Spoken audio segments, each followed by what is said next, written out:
Hey fellow babies, welcome back to Pachter Factor on SIFTD.net. I'm Michael Pachter, your host. If you're joining as a Patreon patron, thank you so much for your patronage. Same for our YouTube subscribers. If you are doing either of those or not, please try to remember to link your Twitch Prime account to your Amazon Prime account. There are instructions on how to do that in the show description right below. And you have to re-up that every month or two. So just if you haven't done it in a while, please re-link, and we get paid by Amazon. Costs you absolutely nothing. You are taking advantage of your annual subscription to Prime, and Amazon's paying and you pay nothing. So it's a great deal.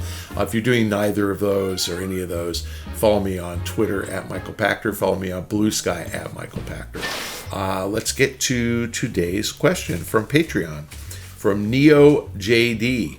Now that PlayStation is working on a new handheld of its own, does it mean that it will stop releasing games for Switch just like it did with Lego Horizon Adventures? Could you ever see Sony releasing games for both its own handheld and the next Switch?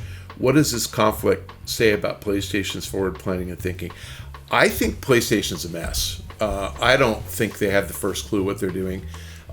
It's one of those companies that had a really long and great history with, the guys that were making the decisions, guys and women, making the decisions were all like 30-year veterans. You had Sean Layden leave a few years ago, Jack Tretton leave a few years ago, Andy House leave a few years ago, Shu Yoshida just announced he was leaving. So you kind of go through the leadership, and they've lost more 30-year employees than any company I could think of. And they're now being run by people who are not 30-year employees. I mean, Herman Holst is pretty good, but I just don't think they've got the depth. Mark Cerny's pretty good, but they don't have the depth of bench that they used to have. And I think that their strategy is completely backwards. I don't think they have any idea what they're doing. So they've kind of messed around with, handhelds before. What Sony's trying to do is have it both ways. I think they want to have one type of software which will work on console or handheld, and they want to have two different devices which will be the console and the handheld. And I think, which in fairness, Nintendo did the same thing, but the Nintendo Switch, it's the same device. So you take your Switch device, put it into your docking station, and it's now your console. Sony wants you to buy two. They want you to have a PlayStation and stream on a portal, or no PlayStation and buy the PlayStation Vita 2, whatever they call it, and just play their games on that device. So the question about exclusivity, who knows what they're thinking? I think that their handheld device is going to fail. But if it doesn't fail, they absolutely will keep things proprietary. If it does fail, they absolutely will take that software and port it to other devices. So who knows? Like, in their heads, their current plan is anything we try is going to be a phenomenal success. We have had disagreements, Shane and I, about whether the PSP was a success or not because it sold a lot. The Vita was not. And the Vita was a better device. And, the failure of their handheld strategy at the time was that the handhelds required its own software made specifically for the device, and this one doesn't. This will be PlayStation games will work on the handheld. So I don't think of this as a console the same way I think of the Switch or the Vita or the PSP as a console, because each of those has its own proprietary software that plays only on that device. I think this is more like just a portable console. That's really it. And so Sony's attempt to emulate Nintendo's success with the Switch is, instead of selling you one device that works in two places, they want to sell you two devices, one for your home, one for your wandering around. The open question on their handheld is, will you be able to plug it into your TV and play a console game? Probably. So I think that what they're essentially doing is iterating the Switch, but again, they want it to be the handheld that will ultimately replace the PS5. And will it be PS6? No. Will it extend the PS5 life for an extra 3 or 4 or 5 years? Yes. So the right question is, Does Sony completely flip on this strategy when Microsoft launches the next Xbox? And the answer, I think, is yes. Really depends on if, again, I said this back in 2011. I called the 2013 cycle the last great console cycle, because I think we're getting to the point of diminishing returns on hardware iteration. The hardware is much, much better, but the difference between 60 frames a second and 240 frames a second isn't enough to make you go spend $1,000. Like, it's good and you like it. And I can tell you, I have one 4K TV in my house out of 5 TVs. And I have as yet to purchase anything that's 4K.